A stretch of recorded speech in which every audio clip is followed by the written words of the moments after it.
Nyabo. Kakule kino lindako jangu. Linda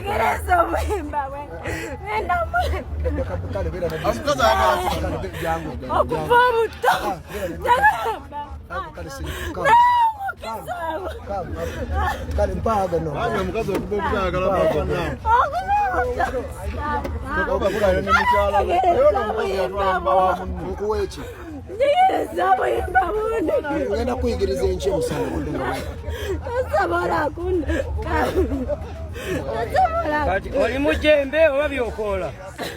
Njagala kuwulira buyimba buno. Genda ku radio. Njagala bafana. Genda ku YouTube. Ndabye abayimbi banje Mutukula simanyanga bana abayimba toliddamu kwagala biki. Abayimbi bajje Mutukula. Naye nze njagala bafana. Toyina baawo. Olina abaana basatu obasudde. Nina